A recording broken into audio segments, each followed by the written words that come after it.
Hello students, good morning to all of you. Welcome to e-learning program organized by Shri Gnan Manjari Vidyapith. Today we are going to learn Sanskrit grammar. Topic Sandhi.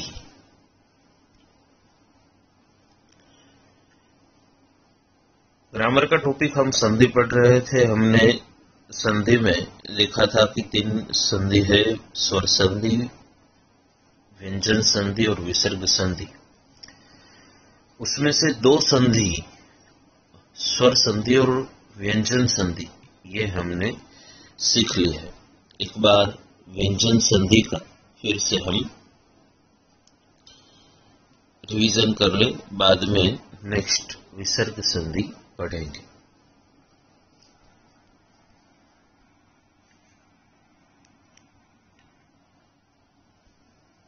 व्यंजन संधि हमने देखा था कि 2 व्यंजनों को परस्पर जोड़ने से जो शब्द बनता है उसे व्यंजन संधि कहते हैं। व्यंजन के आधार पर जो संधि बनती है उसे व्यंजन संधि ऐसा कहते हैं। सबसे पहले हमने देखा था कि पद के अंत में म हो और उसके बाद में कोई भी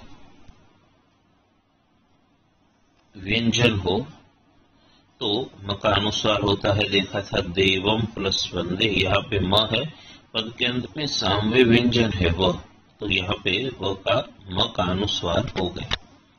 ग्रामम प्लस गच्छति, तो ग्रामम गच्छति, म का अनुस्वार हो गया, सामने व्यंजन है इसलिए। फिर हमने दूसरा उदाहरण देखा था कि पद में अंत में म हो, बाद में कोई भी स्वर हो तो म में वह स्वर मिल जाता है और म जो है पूर्ण अक्षर बन जाता है। तो यहाँ पे धनम प्लस इच्छति ऐसा है, तो धनम इच्छति, म और ई है, तो ये ई जो है वह म में मिल गया और मी हो गया। ठीक है। त्वम प्लस अक्षरम, त्वम अक्षरम, म प्लस अ है, तो ये अ जो है वह म में मिल गया और पूर्ण अक्षर हो गया।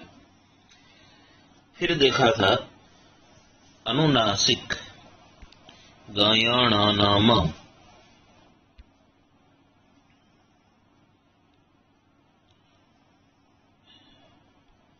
अनुनासिक गायणानाम को छोड़ के कोई भी पदार्थ व्यंजन हो, उसके बाद में स्वर अथवा कोश व्यंजन हो, तो पदार्थ व्यंजन की जगह पर वर्ग का तीसरा अक्षर होता है। हमने यहाँ पे देखा था कि ये अनुनासिक वर्ण है, ये शब्द के अंत में नहीं होने चाहिए, और इसमें से कोई भी, और ये सो क च ट त प ख छ ठ थ प, ये कोई भी अंत में हो तो, और सामने क्या होना चाहिए, घोष व्यंजन। ये सारे घोष व्यंजन है, या तो स्वर होना चाहिए। ठीक है, सामने, तो वर्ग का तीसरा अक्षर होता है उसकी जगह पर,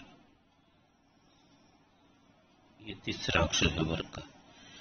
इसमें से कोई भी हो, क छ ट त प ख छ ठ थ प, या इसमें से कोई हो घ ज ढ ध भ, इसमें से कोई भी अंत में हो तो इसकी जगह पर ये जो है वर्ग का तीसरा अक्षर होता है। हमने देखे थे उदाहरण कई सारे।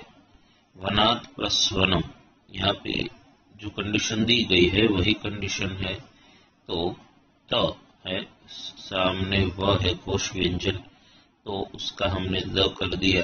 वनाद वनम, दिगंतः, क हो गया दिगंतः। बिलात बहिहि, त है अंत में और सामने ब कोश व्यंजन है, तो बिलात बहिहि। अच अंतः, च का च हो गया अचंतः। ठीक है।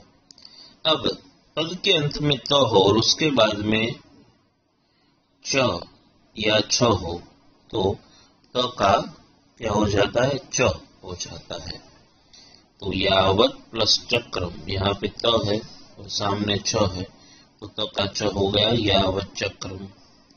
महत प्लस छत्र, तो यहाँ पे त है, सामने छ है, तो महत छत्रम ऐसा हो गया।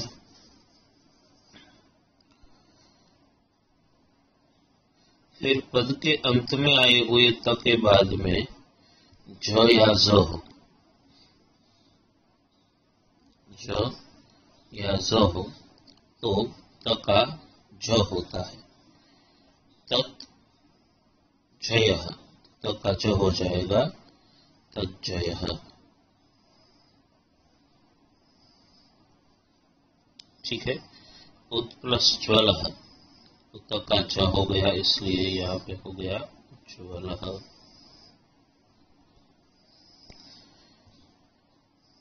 फिर पद के अंत में त हो, बाद में न या म हो, तो क्या होता है, त का न हो जाता है।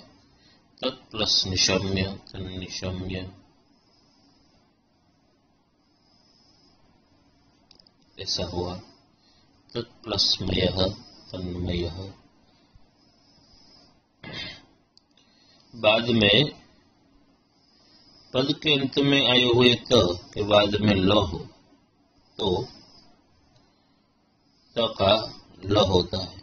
तत् प्लस लीनः, हो गया तल्लीनः। भगवत प्लस लीला, तो हो गया भगवत लीला। ठीक है। अब जो होमवर्क दिया था उसका एक बार सॉल्यूशन हम कर ले।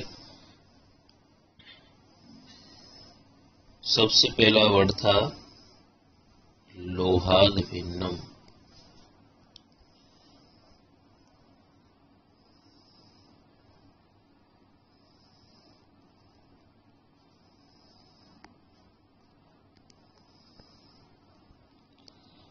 अब इसका क्या हो जाएगा, लोहात प्लस भिन्नम। कौन सा व्यंजन संधि का फर्स्ट जो रूल्स था वह यहाँ पे यूज हुआ है। त है अंत में और सामने घोष व्यंजन है, तो वर्ड का तीसरा अक्षर हो गया है द। ठीक है। दूसरा है कियच्च,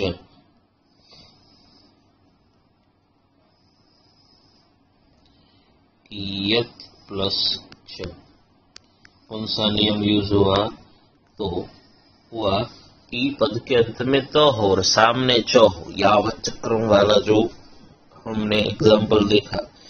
पद के अंत में त हो और सामने च हो, तो त का क्या हो जाएगा, च हो जाएगा, कियच्च। फिर है एतन निवेदितम,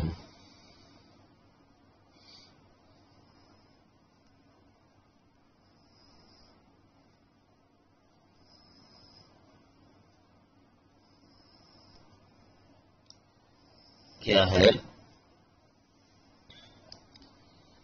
दो न है, तो एक न है उसका त हो जाएगा और निवेदितम, इस तरह से एतत् निवेदितम। यहाँ पे त है और सामने न है, त हो और सामने न हो तो त की जगह पर न होता है, इसलिए यहाँ पर एतन निवेदितम इस तरह से हुआ है।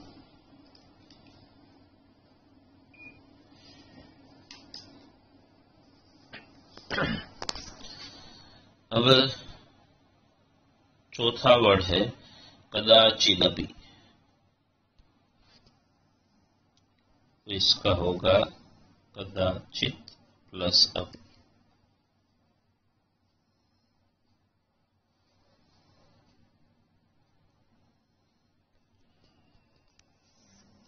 कदाचित प्लस अपि इस तरह से होगा।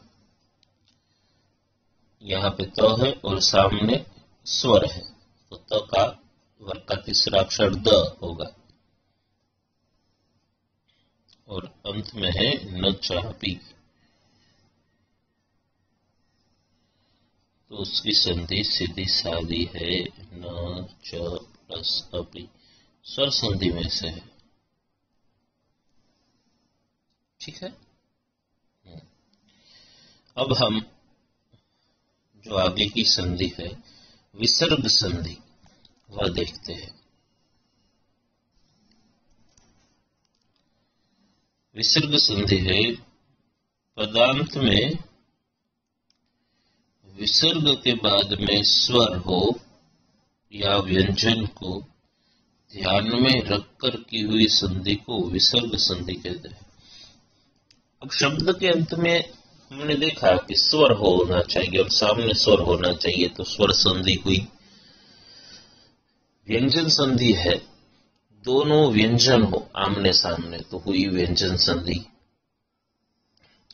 और विसर्ग संधि, पद के अंत में विसर्ग हो और बाद में कोई भी व्यंजन हो तो उसको ध्यान में रखकर जो संधि हुई है उसको विसर्ग संधि कहते हैं।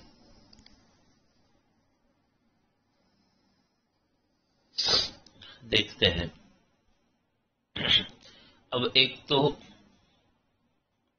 पद के अंत में तो सभी जगह पर विसर्ग ही आएगा।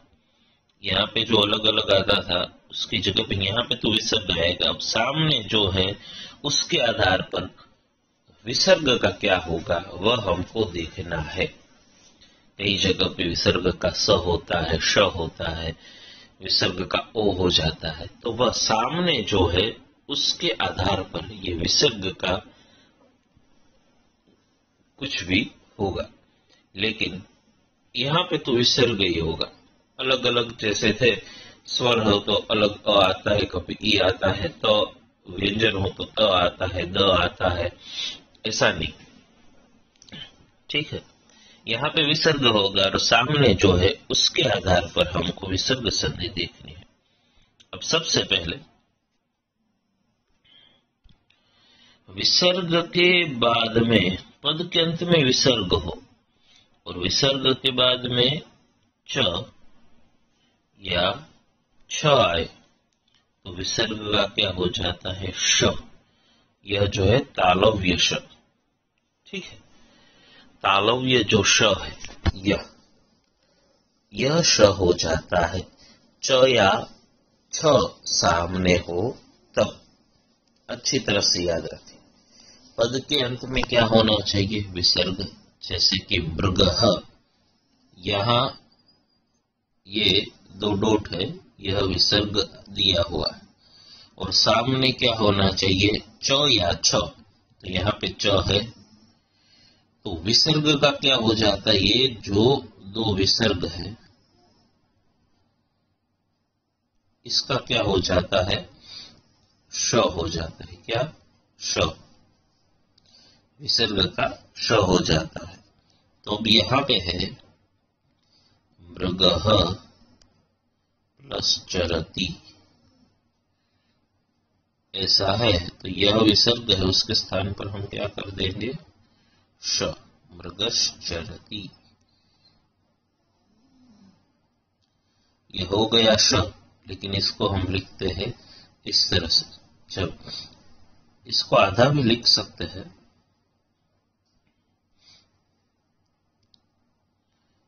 मृगश्चरति, इसको इस तरह भी लिख सकते हैं, लेकिन हम जब च के साथ श हो तो इस तरह से लिखते हैं, इसलिए यहाँ पे मृगश्चरति ऐसा लिखा है। दूसरा उदाहरण है गोपालः चतुरः, तो यहाँ पे भी विसर्ग है पद के अंत में, सामने च दिया गया है तो गोपालश्चतुरः, इसलिए यहाँ पे विसर्ग का श हो गया। तो ये ध्यान में रखें कि विसर्ग के बाद में च या छ आए तो विसर्ग का श होता है, विसर्ग की जगह पर श हो जाता है। अब आगे दूसरा नियम देखते हैं। अब जिस तरह से कहा कि विसर्ग हो पद के अंत और सामने क्या होना चाहिए, च और छ, तो श, तालव्य श, जिसको हम शंकोरानु श એવું ગુજરાતીમાં કહીએ કે મીંડાળીઓ શ એવું કહેતા હશો। तो दूसरा है कि विसर्ग के बाद में ट या ठ सामने तो विसर्ग का श, मूर्धन्य श, ठीक है। यह श, जो तीनों श का उच्चारण अलग अलग है।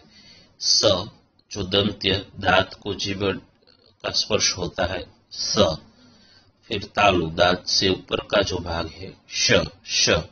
और श, श, श, ये मूर्धन्य श है। तो तीनों का उच्चारण अलग अलग है, इसलिए उच्चारण के आधार पर इसको दंत्य स उसको बोलते हैं। जो हमने च और छ था तो वो तालव्य श बोलते हैं, और इसको मूर्धन्य श बोलते हैं। ट और ठ हो तो विसर्ग की जगह पर यह श हो जाता है।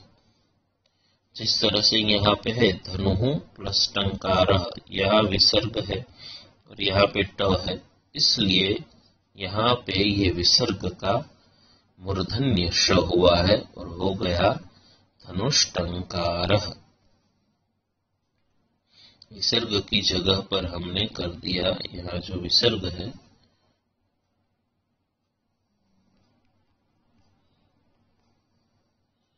उसकी जगह पर हमने कर दिया श। ठीक है, इसलिए हो गया धनुष्टंकार।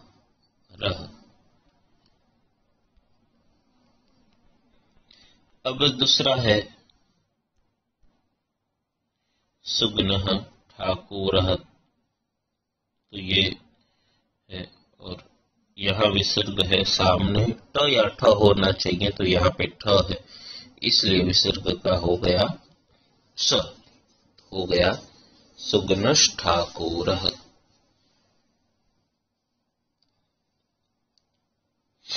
अब है विसर्ग के बाद में त और थ आए तो विसर्ग का स होता है। त और थ आए तो विसर्ग का दंत्य स होता है।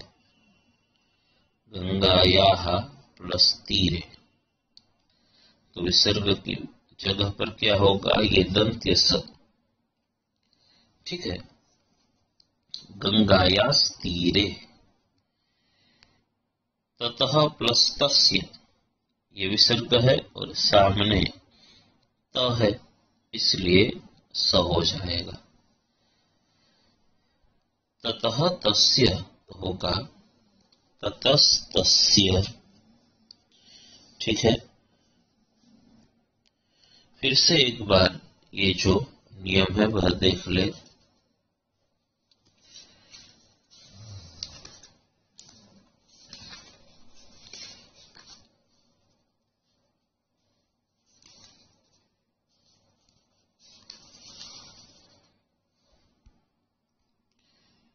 विसर्ग के बाद में च और छ हो तो विसर्ग का क्या हो जाता है, श हो जाता है।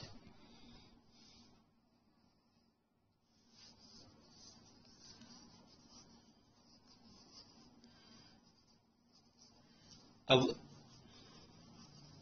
और भी उदाहरण देख ले। गृहीत चिंतश्च कर्णश्च, इस तरह से है।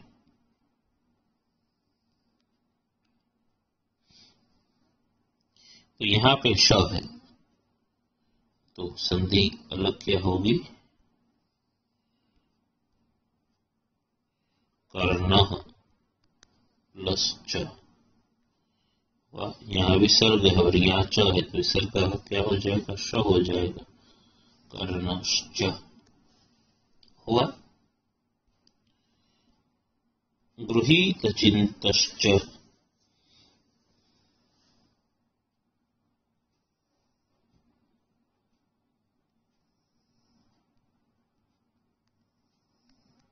चिंतः प्लस च, यहाँ विसर्ग है यहाँ च है तो उसका श हो जाएगा। क्या होगा, गृहीत चिंतश्च हुआ।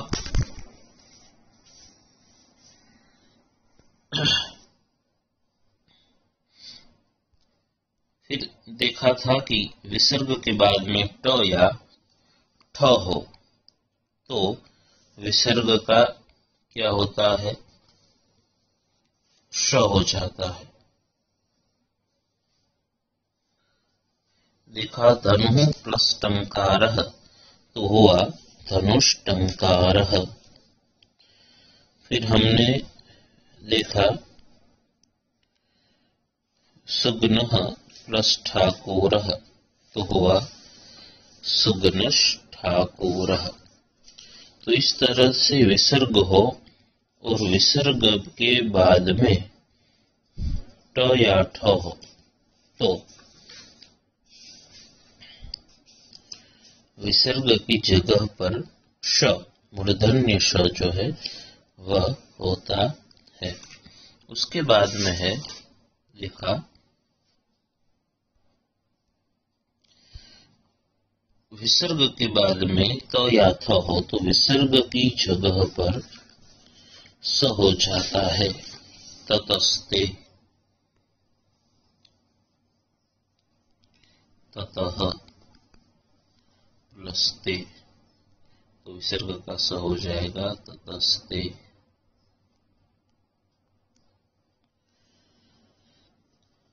प्रस्तरादयस्तु,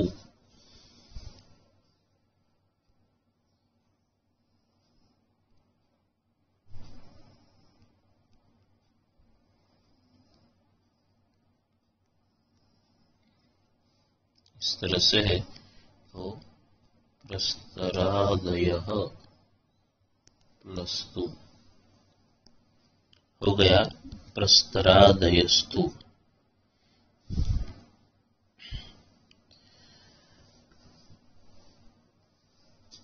अब आगे के नियम देखते हैं, अच्छी तरह से समझना ये नियम जो है। विसर्ग के पूर्व में अ हो और सामने भी अ हो तो विसर्ग जो है उसकी जगह पर ओ और अ जो है उसकी जगह पर ये अवग्रह हो जाता है। क्या नियम है कि विसर्ग के पूर्व में अ हो और सामने भी अ हो। विसर्ग तो होना ही चाहिए लेकिन विसर्ग के पहले अ होना चाहिए और सामने अ होना चाहिए। तो विसर्ग की जगह पर ओ हो जाएगा और अ जो है उसका अवग्रह हो जाएगा। देखो यहां पे जो है स्वरः प्लस अपि ऐसा है। तो यह जो सिचुएशन है स्वरः, यहां पे विसर्ग है तो र में अ है। विसर्ग में पूर्व में अ यानी कि यहां पे जो अक्षर है उसमें अ होना चाहिए। हरि ही ऐसा हो तो नहीं चलेगा तो ई आ जाएगा। देखो हरि ही,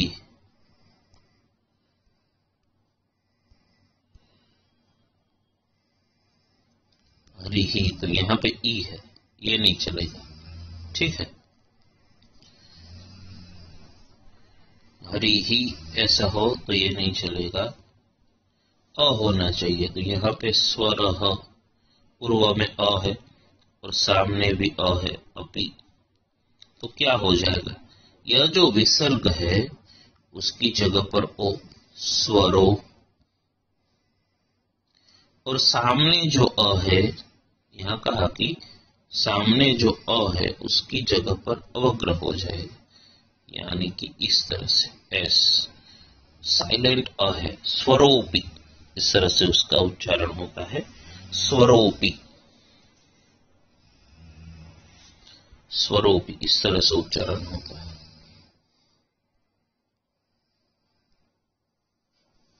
एकः प्लस अश्वः ऐसा है तो यहाँ पे जो विसर्ग है उसका ओ और अ है एकोश्वः, इस तरह से होता है। ठीक है, एकोश्वः।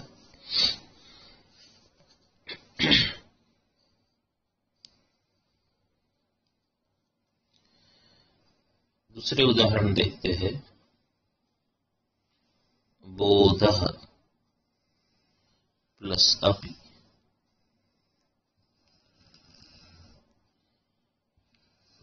तो यहाँ पे विसर्ग है, विसर्ग के पूर्व में अ है और सामने अ है, तो क्या हो जाएगा, विसर्ग का ओ, बोधो पी।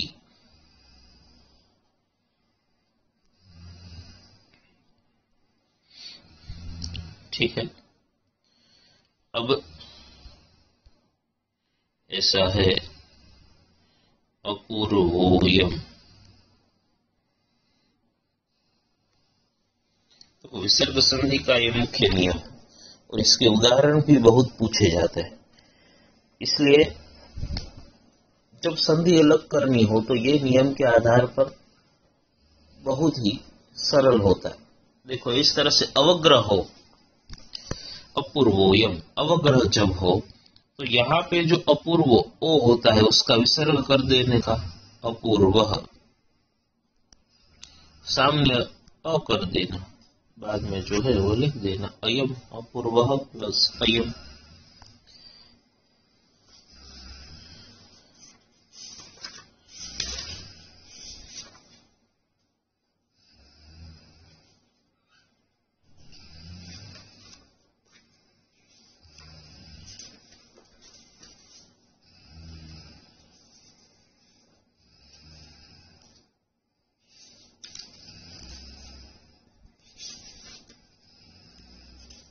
ऐसा है ग्रंथागारोपी,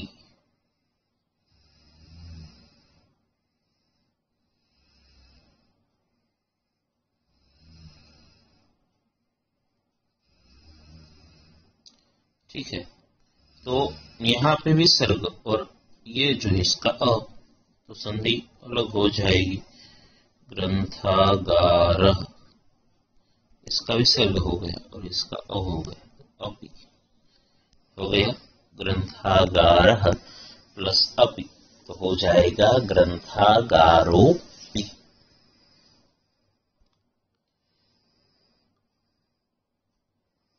अब है, हमने देखा था कि विसर्ग पूर्व में अ और सामने अ हो तो विसर्ग का ओ और अ का अवग्रह हो जाता है। अब विसर्ग के पूर्व में अ या आ को छोड़कर कोई भी स्वर हो तो क्या होगा, यह भी देखना है ना।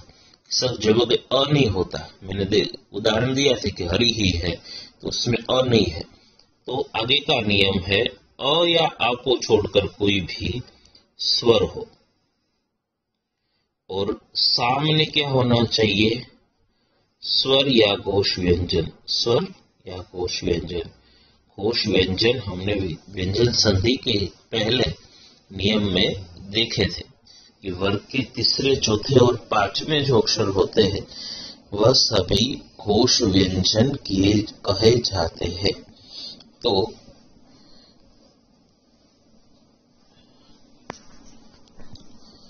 विसर्ग के पूर्व में अ या आ को छोड़कर कोई भी स्वर हो और सामने स्वर या घोष व्यंजन हो तो विसर्ग का र हो जाता है।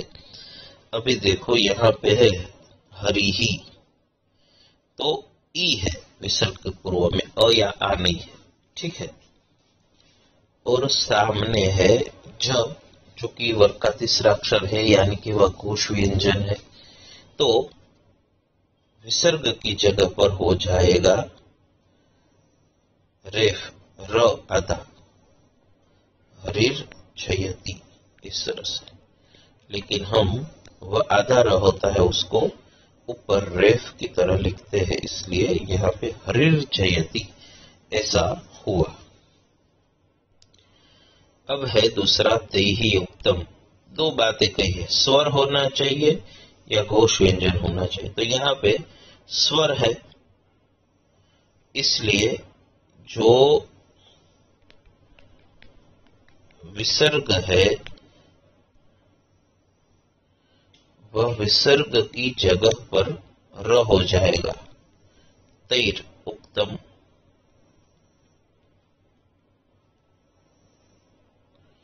फिर वह जो है उसमें मिल जाता है उ, इसलिए तैर उत्तम ऐसा हो गया, ठीक है।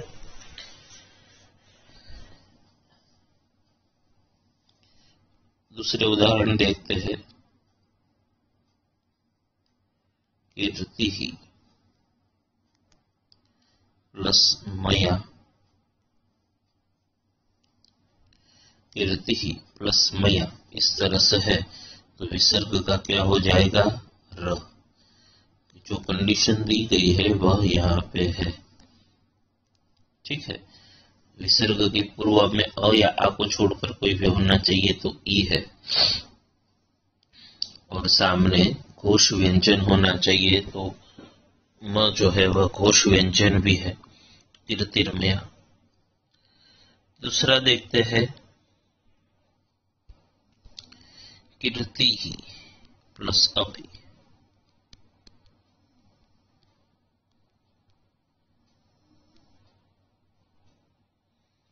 कीर्तिः प्लस अपि, तो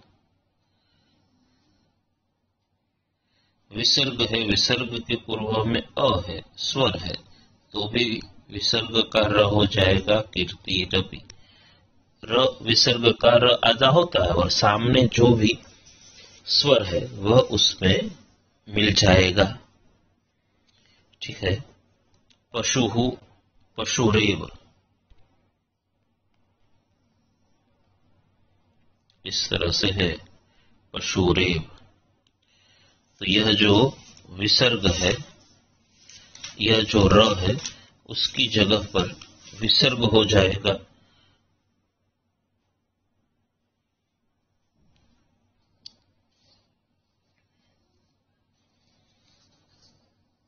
उसकी जगह पर विसर्ग हो जाएगा पशुः, पशुः प्लस एव, इस तरह से संधि अलग होगी। ठीक है, पशुः प्लस एव।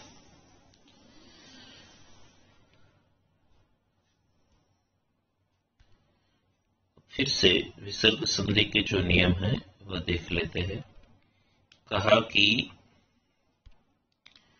विसर्ग संधि किसको कहते हैं कि पदांत विसर्ग के बाद में स्वर या व्यंजन हो, उसको ध्यान में रखकर जो संधि की जाती है उसको विसर्ग संधि कहते हैं।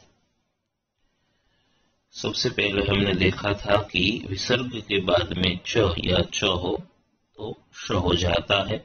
मृगः प्लस चरति, तो यहाँ पे श हुआ, मृगश्चरति। गोपालः प्लस चतुरः, यहाँ पे श हुआ, गोपालश्चतुरः। फिर था कि विसर्ग के बाद में ट या ठ हो तो उसका श हो जाता है। ठीक है, अब धनुः प्लस टंकारः, तो उसका श हो गया धनुष्टंकारः, इस तरह से हुआ। सुग्नः प्लस ठाकुरः, सो हुआ सुग्नष्ठाकुरः।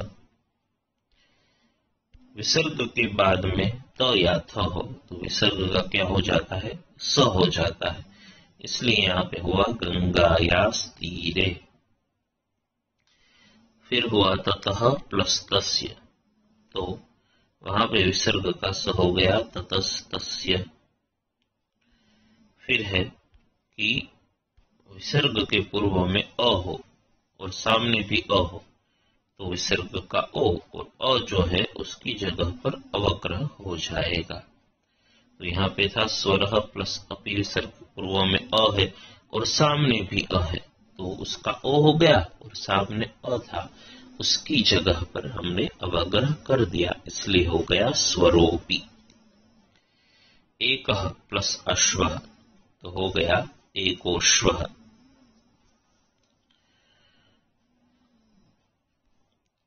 अब है विसर्ग के पूर्व में अ या आ को छोड़कर कोई भी स्वर हो और उस सामने क्या हो जाए, स्वर या घोष व्यंजन हो, तो विसर्ग की जगह पर र हो जाता है। हरिहि प्लस जयति, तो हरिर्जयति। तैहि प्लस उत्तम, तैरुक्तम। तो इतने विसर्ग संधि के नियम थे।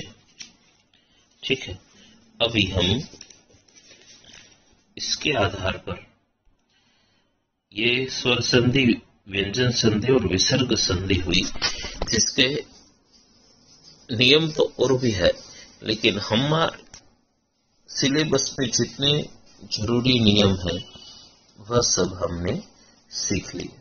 ठीक है, अब थोड़े से उदाहरण हम देखते हैं।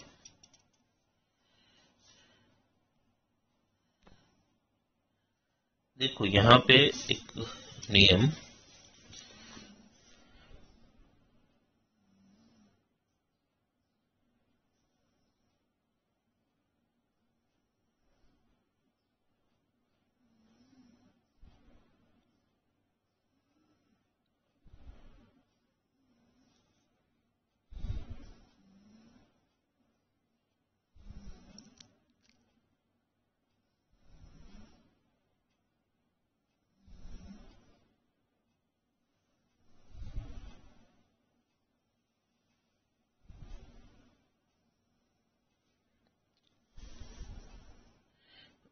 विसर्ग, यह जो नियम है,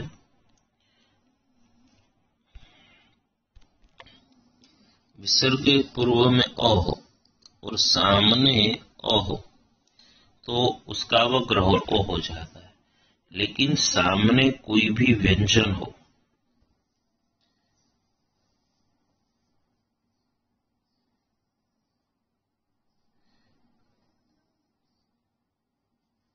सामने कोई भी घोष व्यंजन हो तो क्या होता है, इस तरह से है नमः प्लस नमः, तो इसका ओ हो जाता है सिर्फ नमो नमः।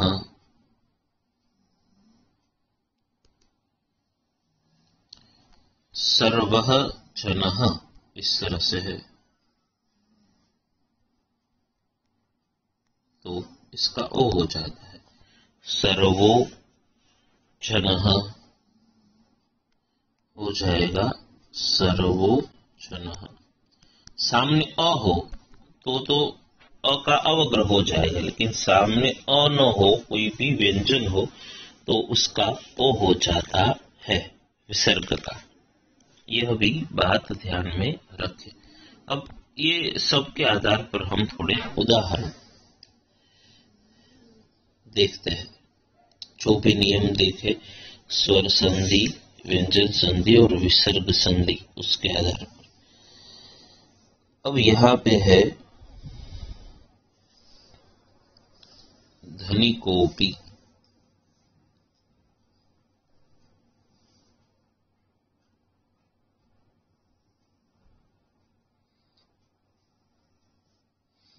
तो क्या संधि होगी? मैंने कहा ऐसी सिचुएशन हो तब को है उसका विसर्ग कर देने का धनिक, और सामने जो अवग्रह है उसका अ कर देना, इसलिए धनिक प्लस अपि, ऐसा हो गया। ठीक है, अब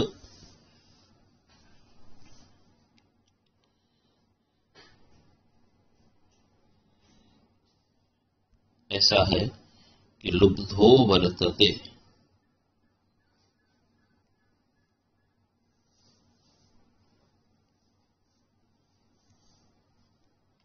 तो यहाँ पे ओ है, सामने अ नहीं है, तो यहाँ पे विसर्ग हो जाएगा, सामने कुछ नहीं होगा, लुब्धः वर्तते हो गए।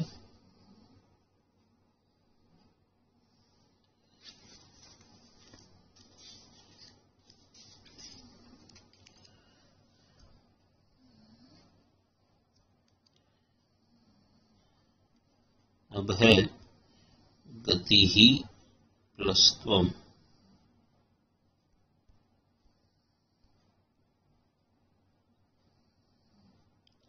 गति ही प्लस त्वम, ऐसा है तो क्या होगा? देखो विसर्ग है यहाँ पे, सामने क्या है त है, तो देखा था त या थ हो तो विसर्ग की जगह पर क्या होगा? स हो जाएगा। ठीक है, ऐसा है गति ही प्लस त्वम, सामने त या थ हो तो विसर्ग हो जाएगा गतिस्त्वम, हो गया गतिस्त्वम। अब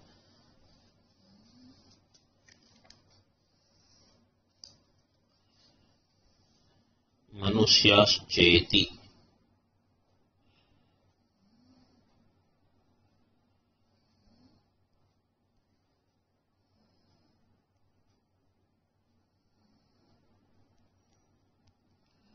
मनुष्याश्चेति इस तरह से है तो क्या होगा, मनुष्याः प्लस च प्लस इति। ठीक है, जब विसर्ग श हो सामने तब उसका विसर्ग हो जाएगा च, तो उसका विसर्ग हो जाएगा, विसर्ग की जगह पर यह श होता है तो यहाँ पर विसर्ग हो गया। और च सामने, चेती में भी संधि होती है और ई की ए, मनुष्याः प्लस च प्लस इति, इस तरह से संधि होगी।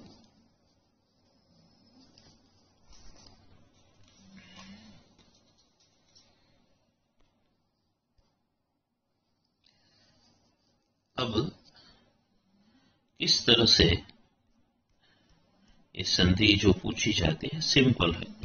यहाँ पे दिया गया है 5 उदाहरण के तौर पर, अधोदस्तस्य संधि विच्छेदम कुरु। संधि विच्छेदम यानी कि संधि छोड़नी है। यह फर्स्ट चैप्टर का है इसलिए वह वेद के आधार पर होता है। तत् न आसुव, इसको कोई भी नियम हमारा जो है वह पूरा नियम नहीं लगता। तत् न, तो यहाँ पे हुआ प्लस आसुव, इस तरह से यह संधि अलग होती है।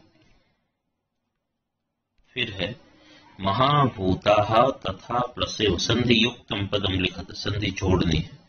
तो यहाँ पे क्या है, महाभूताः, यहाँ पे विसर्ग है और सामने त है तो विसर्ग का क्या हो जाता है, विसर्ग का हो जाता है स, तो हो जाएगा महाभूता, महाभूतास तथा, बराबर। अब यह था और ए है, आ और ए का ऐ हो जाएगा तो थैव हो जाएगा महाभूतास तथैव।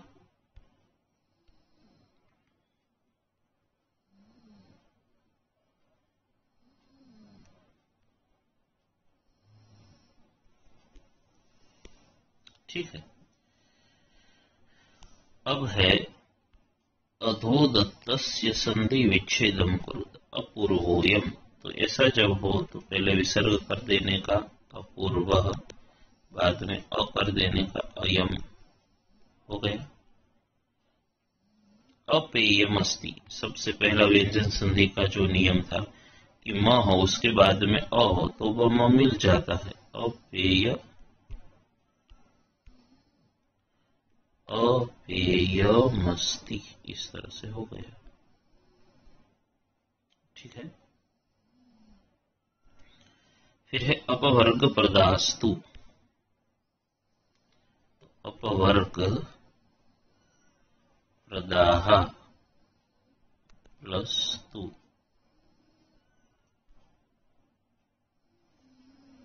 ठीक है। तो इस तरह से संधि जो है वह हमारे पेपर में पूछी जाती है। अब हम होमवर्क देख लेते हैं। देखो यहाँ पे 5 वर्ड जो है वह संधि अलग करनी है, छोड़नी है, और 5 वर्ड जो है वह संधि जोड़नी है। यह आपका होमवर्क है, आप अच्छी तरह से इसको लिख ले, स्क्रीनशॉट कर ले, ताकि आप इसको अच्छी तरह से ये होमवर्क कर सके। जो भी नियम हमने देखे हैं, स्वर संधि, विसर्ग संधि, व्यंजन संधि और विसर्ग संधि, इसका होमवर्क है। यहाँ पे हमारा जो टॉपिक है संधि का वह कंप्लीट होता है। अब एक छोटा सा टॉपिक संख्यापद और समास, ये 2 ही टॉपिक ग्रामर के हमारे बाकी है। फर्स्ट सेम का पूरा सिलेबस कंप्लीट हो गया है। 1 to 10 चैप्टर और जितना ग्रामर का था पोर्शन वो भी कंप्लीट हो गया है। ठीक है, थैंक यू वेरी मच।